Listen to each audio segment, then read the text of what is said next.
Hey guys, welcome back to the channel. I'm Dan, Warpaint JKU, and this is part 2 of the Dana 60 Regear video series, which is also part of the Project Maple Leaf build series. So go on over and check that out. Make sure you click that subscribe button. And in this video, we're gonna talk all about the pinion of our Dana 60. It's gonna be a little bit different, a little bit more labor intensive than it was with the 14 bolt in that build series, but stick around, check it out.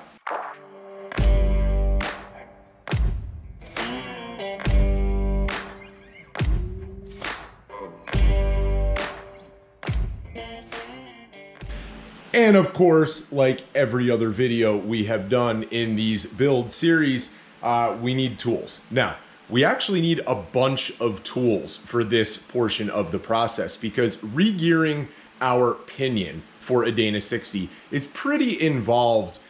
It's not difficult if you follow the steps and you make sure that each step is precise, but we definitely need a lot of tools to get our pinion back inside of our housing. So without further ado, let's jump in. We'll talk about our tools really quickly, and then we'll get to comparing two different style pinions.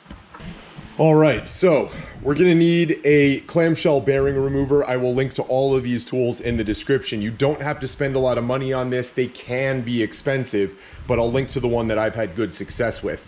You're gonna need a battery operated impact. We're gonna need a DREMEL, a grinder with a flap disc, and that's the really specific part of this. You're gonna need a set of bearing drivers. We're gonna use our instruction booklet that came with our ring and pinion. Ours obviously is from Yukon Gear and Axle. We're gonna need a couple of torque wrenches. We have a big one back here. It's gonna need to basically torque to about 200, 250 pound-feet. You need a set of digital calipers. You also need an inch-pound torque wrench, and the specific part of this is that it has to have a dial indicator on it, obviously a mini sledge or a mallet, and a pair of gloves. Now, there are two other tools that we're also, actually three other tools that we're gonna need. We're gonna need a torch. I like to use MAP gas. Propane is just fine. MAP gas burns a little bit hotter. It's a little bit more expensive. You can pick them up at Home Depot. You can order things on Amazon. It's not that hard to find. In the back corner of the garage over there, we have a shop press. You're gonna need to have one of those. And you're also gonna need to be able to use a freezer. Now I know some of these things sound a little bit weird, and that's an awful lot of tools just to get our pinion in the axle. But this is a little bit more of a difficult process than it was with our 14 bolt. You're about to see why. But again, I just want to stress here that it's not too difficult, okay? If you've gotten to this step, you can certainly do the next step.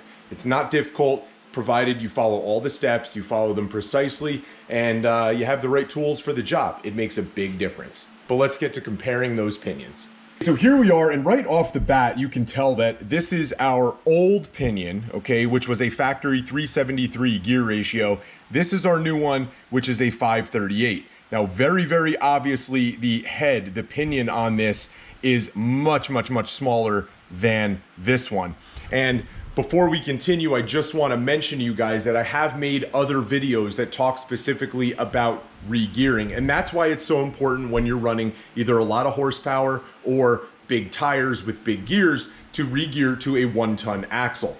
That 1-ton axle's contact patch is going to get smaller when we move to a numerically higher gear ratio. But because it's a Dana 60 and the contact patch is so large to begin with, it's still pretty large compared to some of the other smaller axles. You're also going to still have two teeth contacting the ring gear at all times. When you go to this gear ratio on something like a Dana 44, you would only have one tooth. And that's not a lot of contact when you have a big tire with a lot of stress. One of the other major differences about our new pinion versus our old pinion is the fact that our old pinion used a crush sleeve in here to set up our pinion bearing preload.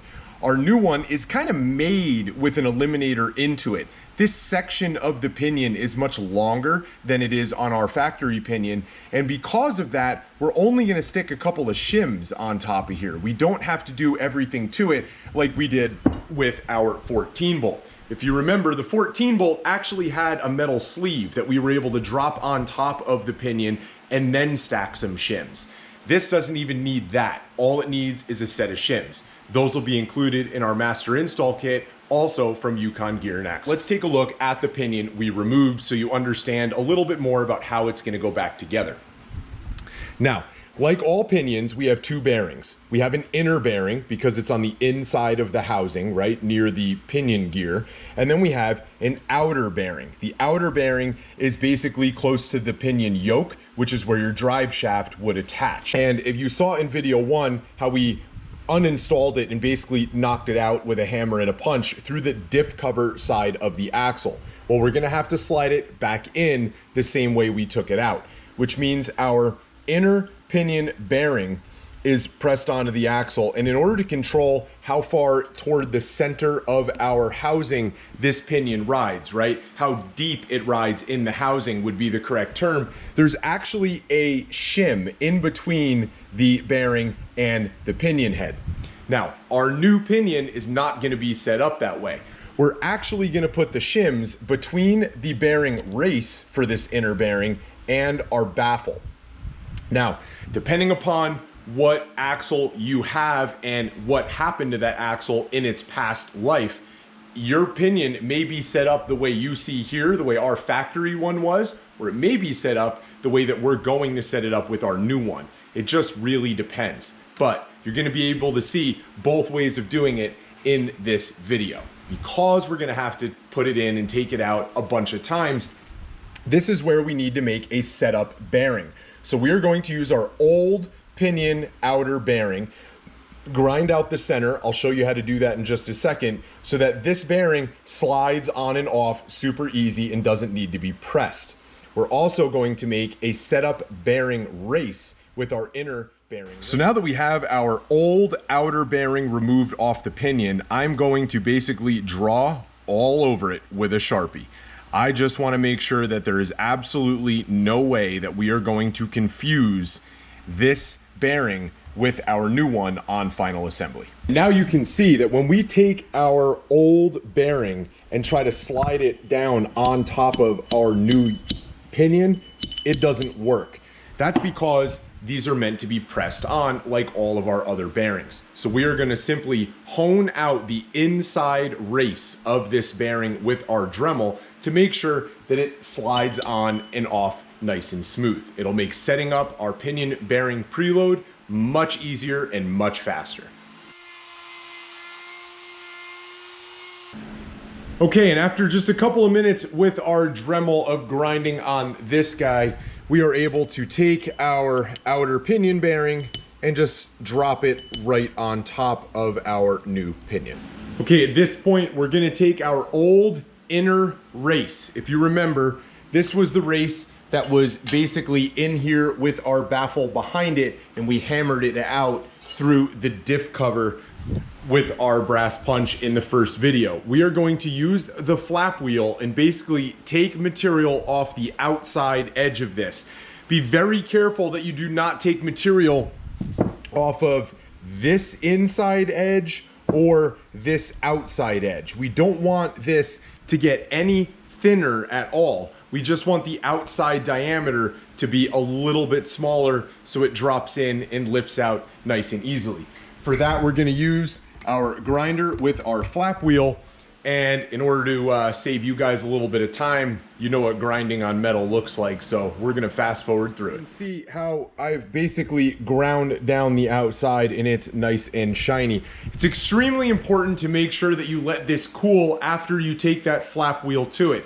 Those flap wheels remove a lot of material very quickly, and you want to keep checking it and test fitting it to make sure it slides in with your bare hands and comes out nice and easily. But obviously, if this is hot, its overall diameter will expand a little bit. And when we're talking thousandths of an inch, that's enough to sometimes make it not fit or fit.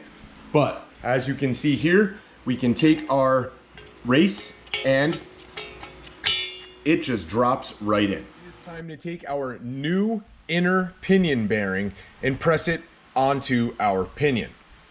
The tool we're going to use for that actually comes from our clamshell bearing remover tool, and the inner diameter of this is the perfect diameter to actually fit over our pinion and only press on the inside race of this bearing. Now, when you press on bearings, you never want to push on the actual rollers of the bearings or the outer cage, which is what holds those bearings to the inner race inside of here.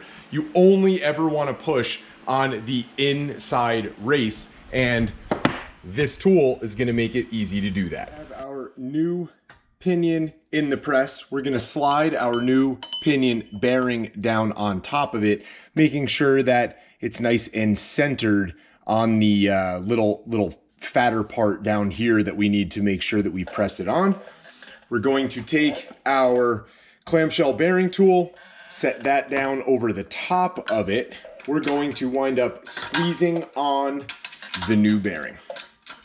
Now, anytime that you're pressing on bearings, if you watch the 14 bolt video, it's kind of the same situation. You want to go nice and slowly and make sure that that bearing is being pressed on nice and straight. And once it is, you still just want to go nice and slow until you've sent it all the way home.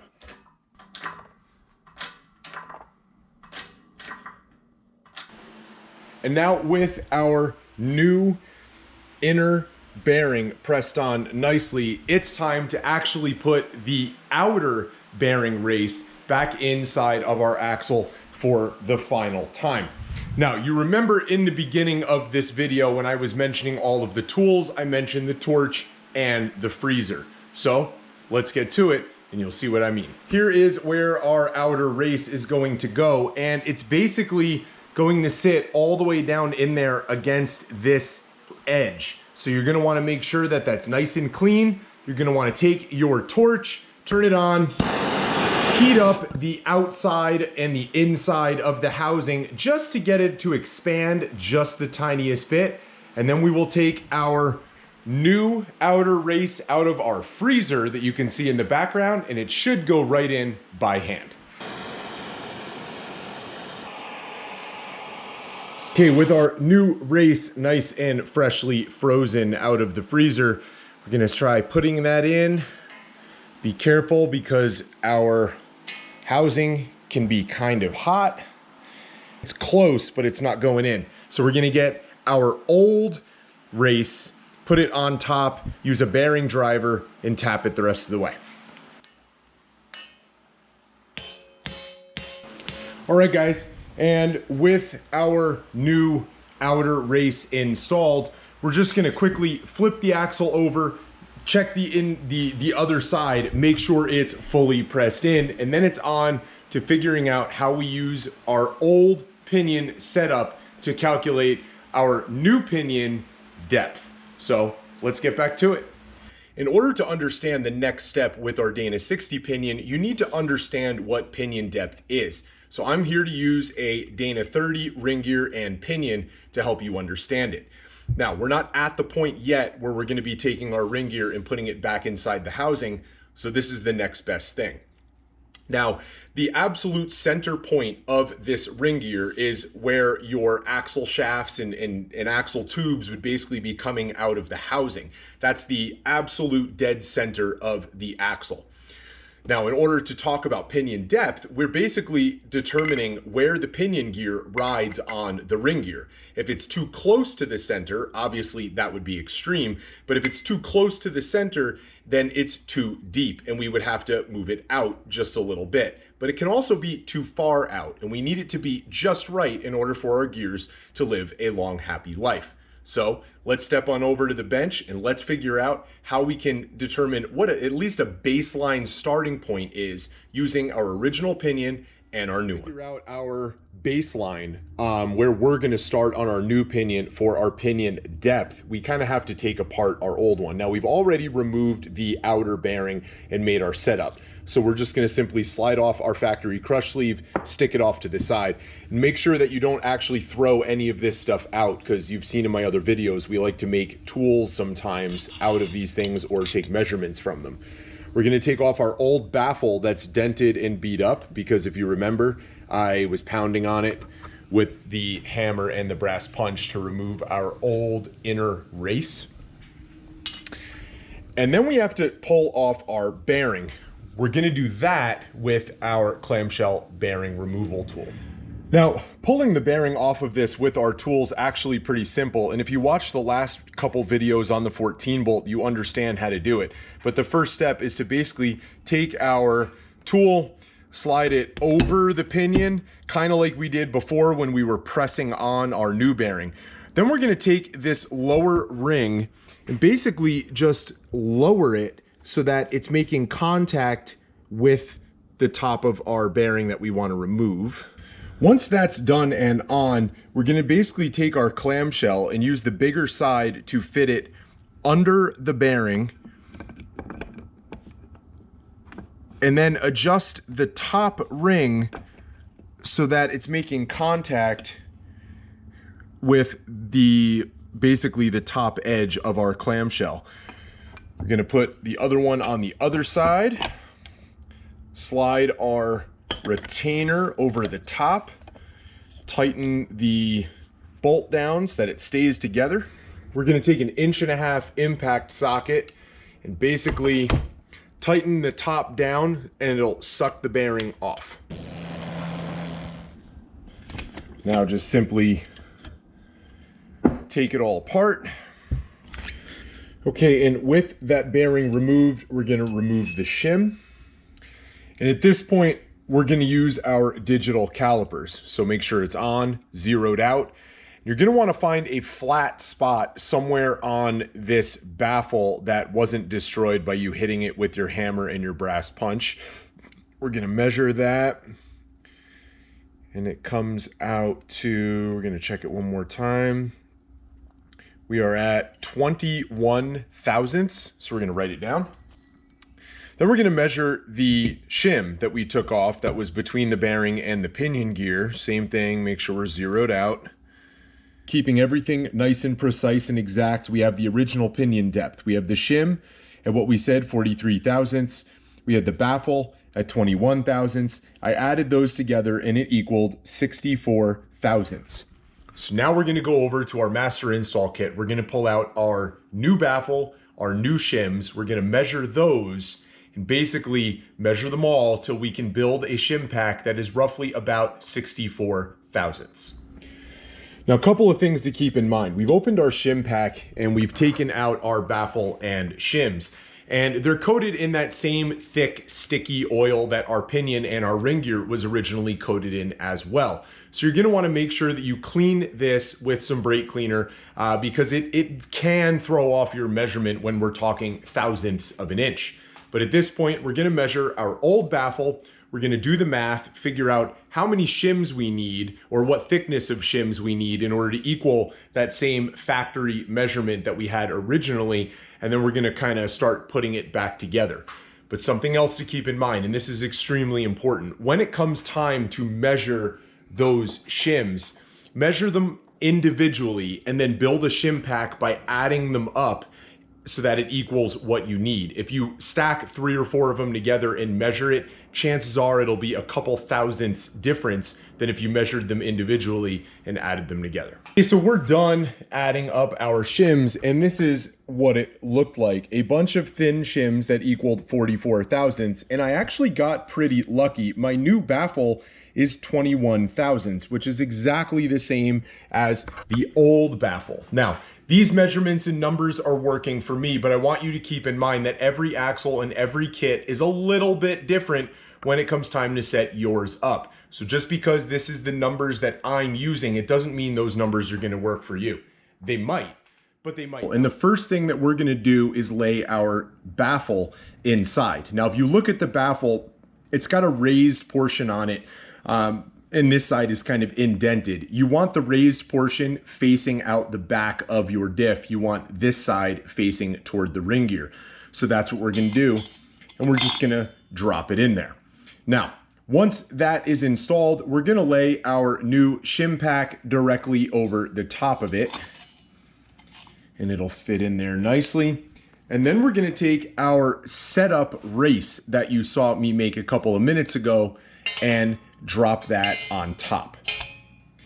Now, that will basically determine how deep our pinion rides in the housing. Obviously, it's time to talk about preload, but before we can do that, everything you just saw me put back in this axle, that baffle, those shims, that race, I gotta pull it back out and explain what bearing preload is. Now, we have everything in here that we just installed in the housing back on our pinion, and to basically explain pinion bearing preload in the simplest way possible is it's pressure on bearings.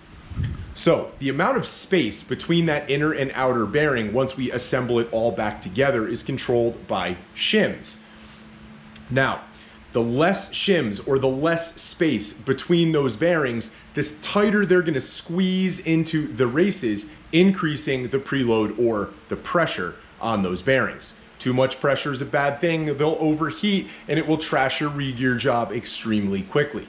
But having too little pressure on those bearings is not good either. So our pinion bearing preload or pressure spec is listed in our Yukon Gear and Axle instruction booklet, and we have to adjust those shims in order to make sure that it is within spec. Now, those shims we're going to adjust are actually these shims located here by our outer pinion bearing. Remember, the outer pinion bearing is responsible for pinion bearing preload. The inner pinion bearing, those shims are responsible for pinion depth. But there's a catch, and this is where the Dana 60 is confusing. So let me explain to make it super easy for all of you guys. Now, I've taken apart our pinion a little bit by removing all of this junk, just so I can explain it to you guys and make it a little bit easier. Obviously, as we talked about, the distance between these bearings is directly related to our preload or the pressure on these bearings. Now, you saw a minute ago that we had some shims over here to control our pinion depth, and we had some shims over here to control our preload. Now, our pinion depth setting may be correct, it may not be correct, and chances are it's not just yet, and we're gonna have to adjust it and dial it in. But here's the catch. The basic total amount of shims inside between these bearings will determine how far apart or close together they are. So at this point, we have a baseline for our pinion depth shims. That's done, you can cross it off the list. Now we need to set up a baseline for our outer bearing shims to control what our pinion bearing preload measurement is. Now, if our pinion depth, once we put it all back together, is not correct, and again, it probably won't be, let's pretend that we need to subtract 10 thousandths from this guy over here, right? From this stack. If we have to take 10 thousandths away, we have to add 10 thousandths to this side, because if we take 10 thousandths away, that means we just moved these closer by 10 thousandths, which is gonna throw off our preload. Right now, again, because we are just setting baselines, it kind of helps to think about the different sides of the pinion as being separate, but they are directly related to each other. So now that our baseline is set for our pinion depth, we'll cross our fingers, hope it's right. Now it's time to set our baseline for our pinion bearing preload. Here's how we do it. Now, I basically used the shim pack that came with our master install kit, and I've measured out a baseline of about 64 thousandths. Now, that's a little bit much, and to be honest with you, Yukon recommends that you start off at 20 thousandths. But what you didn't see off camera is I started off at 20 thousandths, knowing that it was probably gonna be too much, and I couldn't even rotate the pinion. It was way too tight, way too much pressure. So to decrease the pressure, I added a whole bunch of shims in there, and we went to 64 thousandths. Now, that may be too loose, but let's put it back together and check it out.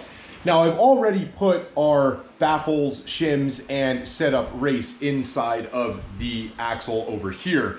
And after filling this bearing with a little bit of gear oil, it's time to basically insert it back into the axle. But do it very carefully because we don't want to damage the baffle that's in there. Once that's done, we're basically gonna take our shim stack that we created and slide it over the pinion. We're then going to take our setup bearing and slide that over the pinion. Push it into that race. We're going to use our original thrust washer. Slide on our yoke. Take our original washer and pinion nut.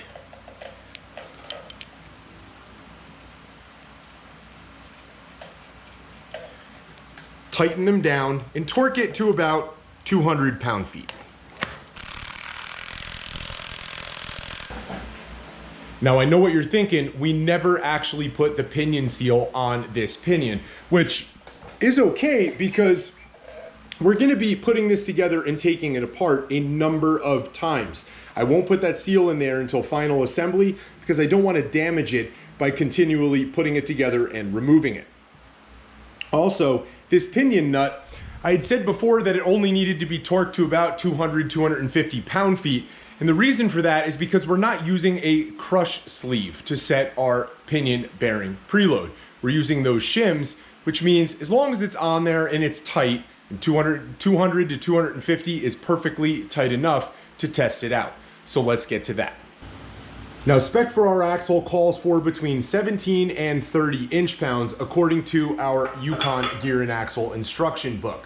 So, not the initial startup on this guy, but the continuous, and we are pretty close to right there. We are right at like the 17, 18 mark, which is fine because after we put our seal in there, it's gonna bump it up a little bit.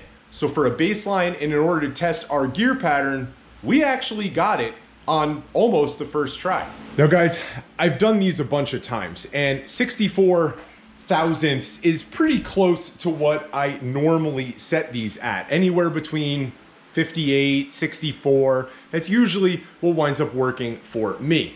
Now again, because we have a setup bearing, which is an old bearing with some slop in it, and because we have a setup race, which is worn a little bit, we're also gonna bump it up when we put in our new race and our new bearing on final assembly. So being right at that bottom edge of the acceptable rating between putting those new parts in as well as that axle seal, it's gonna jump up and be right within spec. I'm happy with that, especially at this point as a baseline. Now again, I'm sure I'm gonna have to adjust it in the future, but for right now, it's perfectly fine. And guys, with that, we're done, right? We're basically at the point where we can take our new locker and ring gear, drop it in, figure out carrier, bearing, preload, and backlash, and then run our gear pattern. We are really close to getting this axle underneath Project Maple Leaf and finishing it up. Hopefully this video made something that's kind of confusing for you a lot easier, and hopefully you understand it. Guys, make sure you hit that like, click that subscribe button. That's the big thing. Make sure you please subscribe, and drop a comment if you have any questions. I know there's a bunch of ways to basically re-gear a Dana 60, but I think this is the easiest way for most people to understand it. If you also have a question, you can head on over to my Instagram page at WarpaintJKU. It's a little bit easier for me to get in touch with people over there with messages and that kind of thing. And until next time, get out there and build something.